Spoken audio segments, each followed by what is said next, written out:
We are live. What's up, my friends? Abby here, and welcome to our fourth and final Write With Me live stream of the month of November, NaNoWriMo 2024. First things first, tell me if you can see me and hear me okay. Type in the chat. Tell me where you're tuning in from and what you are working on today.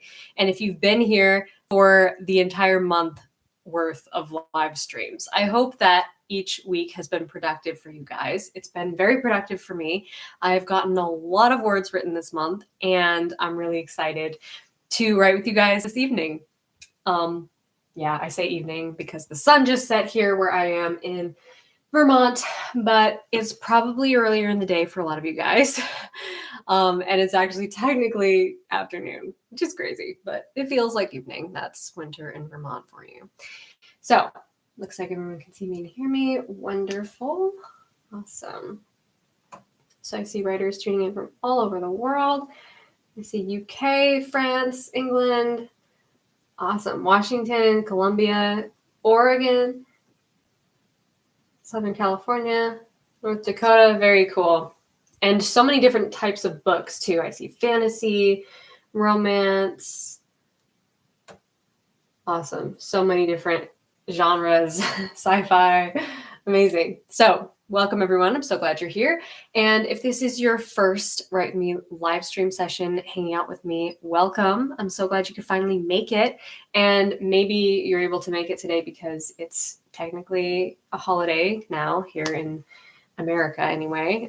It's Thanksgiving tomorrow. So hopefully everybody is having a wonderful beginning of their break. Hopefully you're having a nice long weekend ahead of you and getting some time to write, because let's face it, that's what we all want to do on our days off, right? We all look forward to that. I know I do anyway.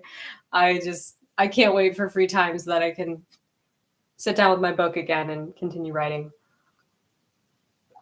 So the way these live streams are structured is we're going to do 4 writing sprints, 25 minutes on, 5-minute breaks in between. During those breaks, we can chat about our books. I will answer as many questions as I can from the chat, and then we start up another writing sprint for another 25 minutes, and we'll do that for 4 sprints total, which usually brings us to about 2 hours for a session. So if that sounds good to you, get your work in progress, get something yummy to drink, and we're going to get started. I'm going to set up my timer here for 25 minutes so that you guys can see the clock. Otherwise, feel free to set your own timer as well. I'm going to set one that will ring at 25 minutes. So if you have your sound up, you will hear it. If you don't, and you don't like the sound of my typing, I understand. It can be a little bit loud. But honestly, I just love this keyboard so much. If anybody else loves this keyboard, link for it is below this video. Another link that's below this video that you should check out is my Patreon, because this coming weekend, this Sunday, I'm going to be doing a special live training on writing the game-changing midpoint or plot twist of your book. So I don't have a video going up about this because we're doing something special with NaNoWriMo, with the vlogs, with the live streams. So now is my chance to tell you about this. This event is happening on December 1st at 1 p.m. Eastern Standard Time. And it's all about taking your game-changing midpoint to that next level. And we're diving super deep into this plot point, as we have been with previous live trainings, digging deep into every step of the 3-act story structure. So we're halfway through. And actually, when you join the live training pass on my Patreon with the link below, you can get access to all the previous ones we've already done in this series for the 3-act story structure. So if you're just hopping in now, you can go back and watch the first chapter training, the inciting incident training, the pre-midpoint reactionary hero, and then join us this weekend for the game-changing midpoint. If you desire tons of content in the live training vault. So I hope to see you over there. Check it out definitely with the link below this video. For my Patreon. And what you also get in the Patreon is access to my Discord community, which I'm going to open up right now. So if you guys are in the Discord, I'm going to go ahead and set a sprint there. So if you're there, you can feel free to join. Otherwise, just stay here on the live stream, because we will be sharing our word counts here as well and keeping time with the sprint. So if you enjoy this community aspect of chatting with other writers, you would definitely love the Discord. Just saying. And that is also available in my Patreon at any level. Okay, so if you all are ready to get started into this first sprint, so am I. I'm going to open up my book. I'm in the home stretch of my historical fiction, guys. I just finished writing the climax the other day, and I now have 3 chapters plus an epilogue left to write, which is crazy. I did not foresee finishing this book this month, but it's looking like I might. So really excited about that, and that's what I'm going to be working on this evening, is hopefully writing a chapter of that. So if you guys are ready, so am I. I'm going to go ahead and set my timer and wish you luck, and we will talk in 25 minutes.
Okay, that's the end of sprint number 1. Great job, guys.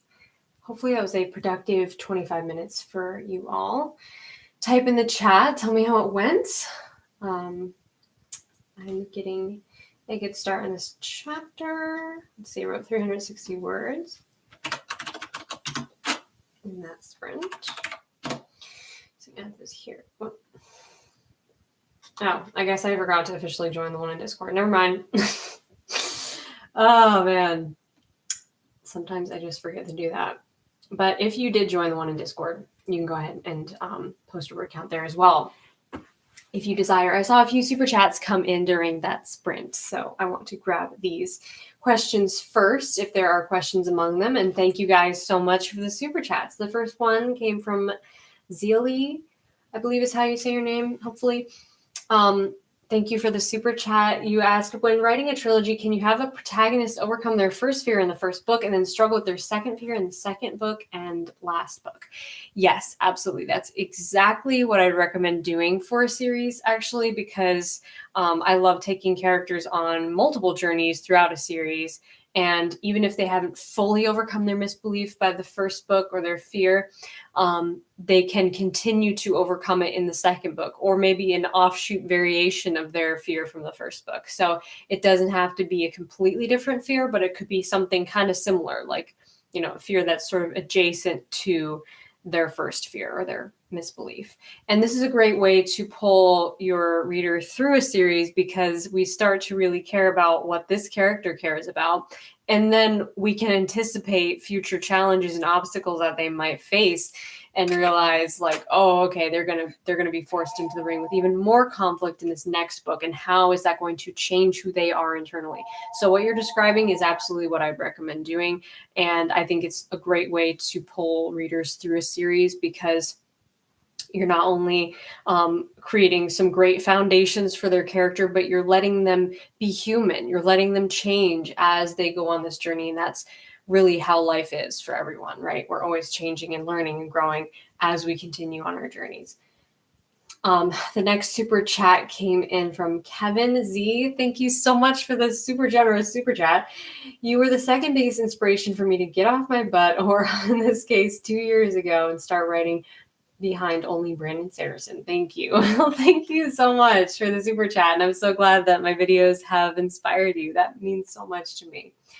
Another one came in from Salma. Hi, Abby. My name is Layla, and I am in 7th grade. I always watch your videos to get inspired. I'd like to know what your advice is for publishing and editing your first book. This is a great question. It can be definitely intimidating, publishing and editing your first book, but I recommend all writers to edit their own work. And if it's your first book, you definitely want to get some feedback and second opinions on the quality of the work before you put it out there, because you want it to be the best it can possibly be. You want to be super proud of it. You want to, years from now, look back on this first book and be like, I am still really happy with that. Even though my writing has grown and changed, I can still look back at it and be proud of it. So how do you do that? First, become a really good self-editor. And you can do that by watching all my videos on my channel about editing. I go through every stage of the process, from developmental editing to line editing to weak words to cut from your book. Those are all videos on my channel, so check those out. And then I would recommend, for sure, getting together a budget for a professional editor. Even if you just want to have somebody copy edit and not even developmental edit, it's going to help you so much when you go to that next step of publishing. And of course, it depends on the publishing path you want to take, whether you want to get an agent and go traditional or you want to self-publish. It's totally up to you.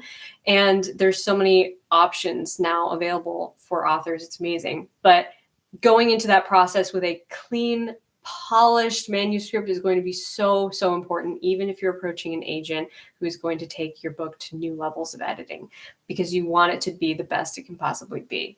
So that would be my advice, is first and foremost, become a really good editor yourself, and then take it to a professional editor in some capacity. And also getting feedback from your friends and relatives and people who like to read this genre is going to be really helpful for you to look at your work objectively. Another super chat came in from Richard. In my book, my main character is not supposed to be entirely likable. Any advice on how to balance it out so that he's not too unlikable? Very good question. I kind of talked about unlikable characters actually in the last live stream, I think, or maybe the one before that. But to me, what makes an unlikable character somebody that you still care about? There's two big difference there. A character can be unlikable, but you still care about them. Okay, I've seen plenty of characters like this in books and TV shows and movies where you're like, man, this character is so annoying. They're such a jerk, but like you still care about them and you're actually still rooting for them. And even when they stray and they misstep and they do really dumb things and even mean things and borderline morally gray things, you're still rooting for them and you still ultimately want them to be happy. Why is that? In my view, it's because this character has some element of humanity about them. Okay, they have some outlet of compassion. They're not pure evil. They may be morally gray. They may be a little bit unlikable, like you're saying, but there's some aspect. Maybe it's just one thing in their life or one person or even their pet or something, anything that they show compassion towards, so that we see that, okay, they do have heart. Maybe it's buried pretty deep under all this unlikable exterior, but they are likable at their core. They have something that shows us that they have humanity. And you can still have a character with a lot of unlikable traits and make us care because they have their own unique internal conflict and their desires and fears. So hopefully that helps. Thank you so much for the super chat. Thank you all for the super chats. And I will get to more questions outside of the super chats as well in the next break. But for now, time is up for this break. So we're going to go into the next sprint for 25 minutes. I'm going to go ahead and start another sprint in the Discord. So feel free to join over there. I'm going to actually join for real this time and set my timer again. And we're going to get into sprint number 2. Okay. Good luck, everyone. Let's go.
Okay, sprint number 2 is finished.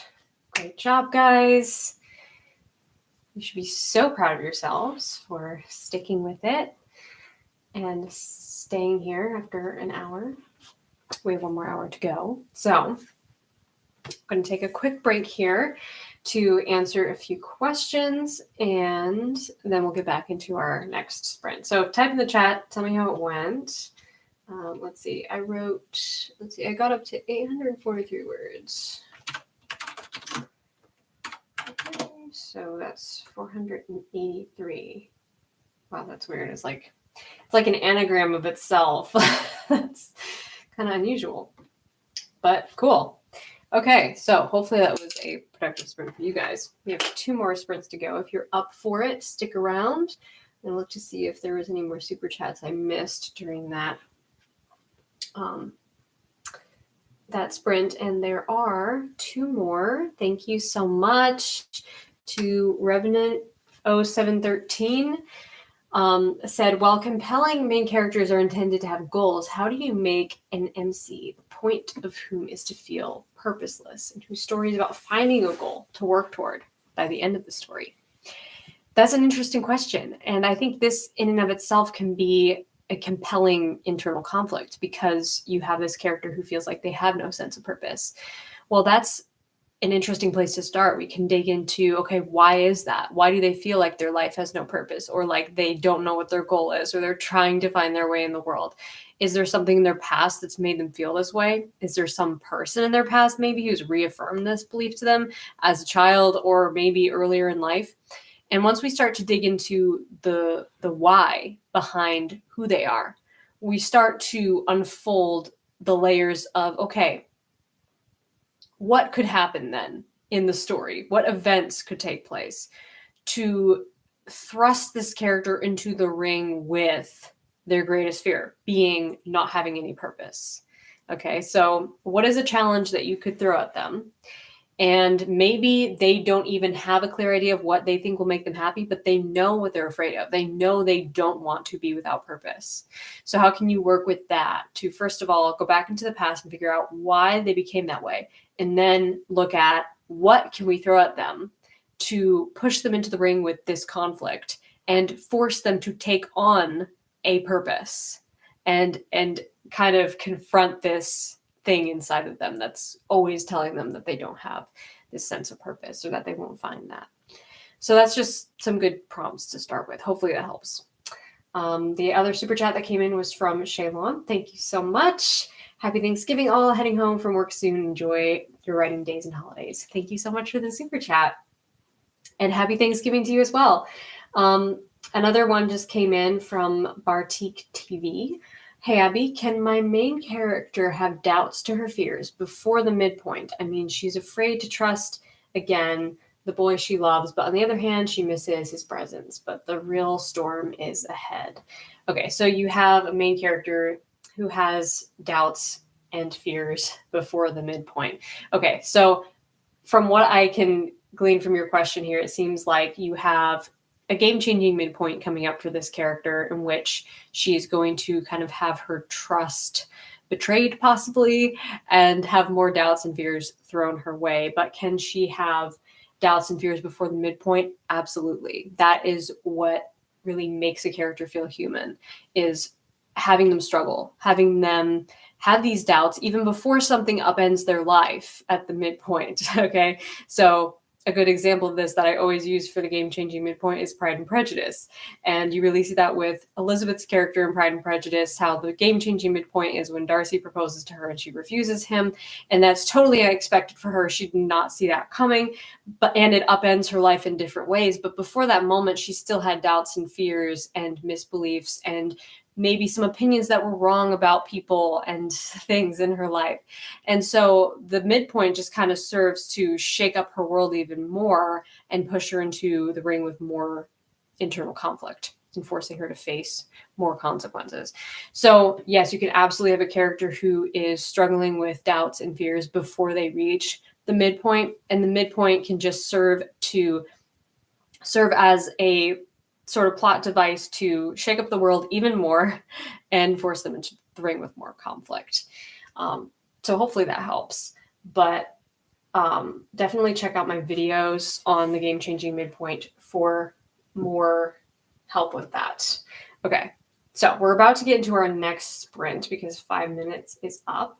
I have to run and get a power cord real quick. Be right back.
Okay.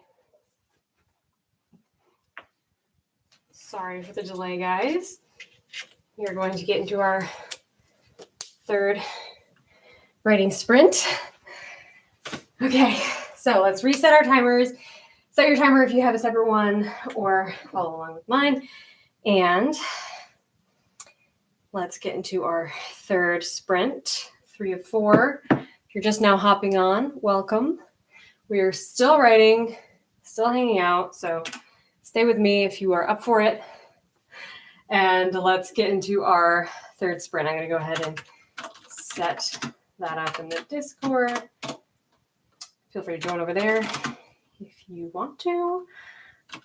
Join with the same word count. My goal is to finish this scene if I can in the next hour.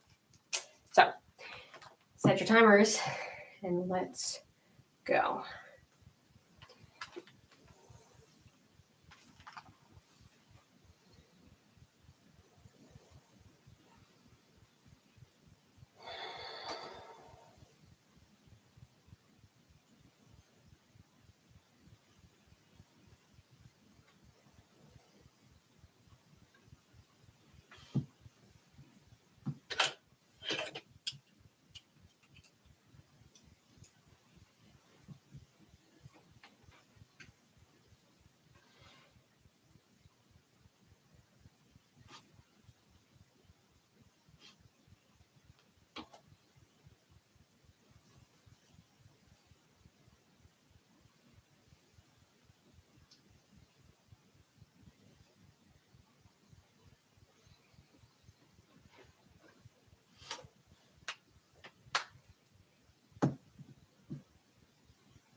Okay, sprint number 3 is done.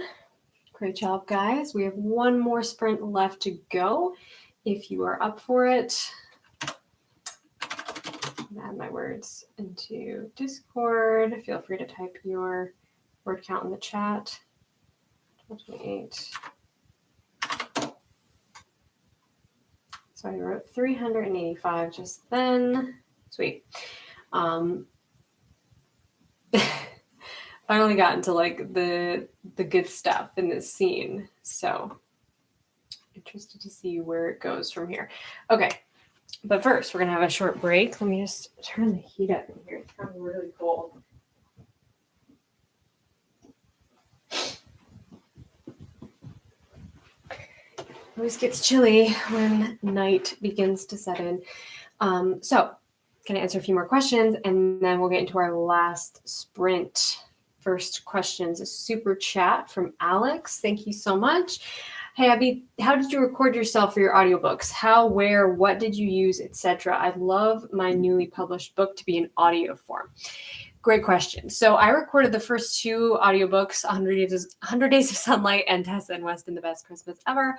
And those I both did myself. My other audiobook, The Other World, was published separately by Tantor Audio, and they had their own talent do the narration. But the ones I did, I recorded with my computer, not this computer, but my desktop computer. I used Pro Tools for my audio engineering software, and I just used a Rode condenser mic. I set it up in my closet, which I found was the best place to record, because if you have a lot of hanging clothes in a closet, it's like the perfect sound booth. It really acts as a nice acoustic space. And I just read it. I taught myself how to really perform an audiobook, because it's more than just reading. You are basically acting, your voice acting, and there's more to it than just reading. So I would recommend starting by researching just like some basic good quality recording equipment, and really researching how to, like, the basics of voice acting and performing an audiobook, because you really want your audiobook to shine. You want your writing to shine through your performance. And the only way to really do that is to really sink into the emotions of your characters. And I mean that absolutely literally, because when I recorded my audiobook, I mean, there were moments when I was like crying literally or laughing during the book, depending on what my characters were feeling. So you really have to, get into the performance. Hopefully that helps. I'd like to make a more detailed video on that, maybe a course someday too, if you guys are interested in making your own audiobooks. Let's see. More questions here. Question from Jamie. Hey, I have an awesome alpha reader, but I'm not sure what part of the editing process does an alpha reader do. A read through of your book. Thank you so much. So everybody's different, but I have heard authors using an alpha reader for basically just getting that first round of feedback and figuring out like what is like the first impression that a reader has of your book. For me, my alpha reader is my sister, Kate, and she really helps me a lot to kind of see any areas that my story may be lacking in, or, what's the strongest points, what are some of the moments where maybe the pacing could be sped up or slowed down, things like that. So this is really early stage of developmental editing. So you can kind of get whatever kind of feedback you want to receive from your alpha reader just by asking them the right questions. Kaylee gave a super chat. Thank you so much, Kaylee. You asked any advice on dealing with conflicting beta reader feedback. How many beta readers should I have read my manuscript? Again, it depends. I would recommend having like 2 to 3, because again, you don't want that conflicting feedback to be too difficult to deal with. You don't want too many contradictory opinions. So to mitigate that, I would have not too many beta readers, maybe 3 tops, and just look for patterns. If multiple readers are saying the same thing about like your pacing or your character development or your plot, or the writing style or the character voice or some aspect of the book. If there's like multiple, if there's more than one reader giving feedback on the same thing, then chances are that's something that you should look into. Now, if it's like very contradictory opinions, then I would go with your gut on which one you feel resonates with you. Because at the end of the day, these readers are all going to be different. They're all going to have different tastes and opinions. And your book has to be something that you are proud of at the end of the day. It has to be something you would want to read. So I would say pay attention to what feedback is congruent, because that's a good sign of something that you should pay attention to, because that's like multiple readers are catching the same thing. They're all having trouble with a certain area. That can really showcase a problem area that needs addressing. So hopefully that helps. I have a whole video on my channel on beta readers and what to ask them. So check that out if you want more advice on that. But let's get into our fourth and final writing sprint. If you are with me for it, let's finish strong. I'm going to start it in the Discord and join over there. Feel free to join over there or just stick with us here. Reset your timers.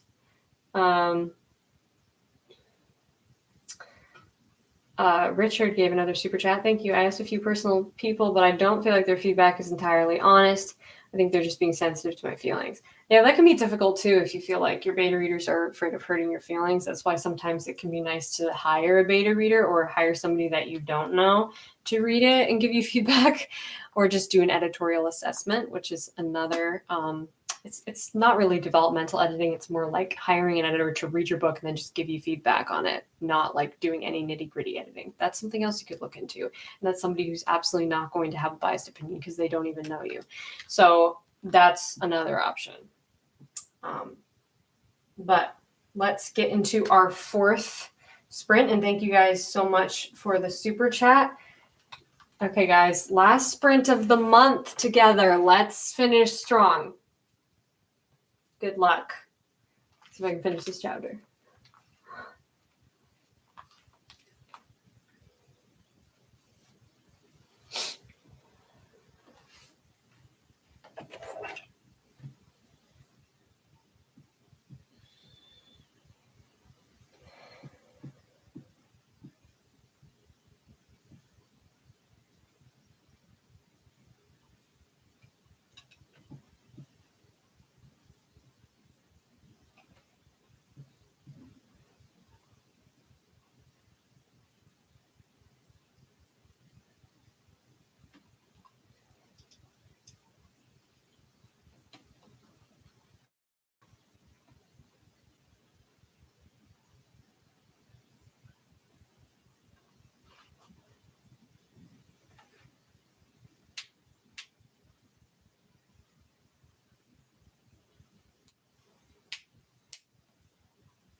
Boom. Sprint number 4 is finished. Great job, guys. Thanks for staying with me to the end. You should be so proud of yourselves. We still have a few days left to NaNoWriMo. So if you haven't finished your project and your goal is to do that by the end of the month, I wish you luck. And I know I'm going to be working on the next 2.5 chapters of my book over the next couple days and maybe finish before the end of the month. We'll see. You will see in the vlog this weekend if I did, but fingers crossed. Hopefully I can. Until then, guys, thank you so much for joining me for this live stream, and don't forget to join the live training, which is happening this weekend. The link is below this video. Click on the Patreon link and join at the live training pass level to get access to that. It's all about writing the game-changing midpoint of your book. It's going to be great, full of value, and there's tons of value in the vault already that you can check out. Over 30 hours of video content diving deep into different aspects of writing, publishing, editing, and more. So I hope to see you over there. Link is below this video, and I hope to see you in the Discord community as well, which you get access to when you join my Patreon at any level. But thank you guys so much for joining me for this session tonight. I have to go now, but I had so much fun writing with you and writing throughout the month of November. New Write With Me live streams will be happening every month, so stay tuned for that. Make sure you subscribe to this channel if you're not already subscribed. Hit the subscribe button right now, and I will see you guys in the next one. Until then, have a wonderful Thanksgiving and rest of your month, and as always, rock on.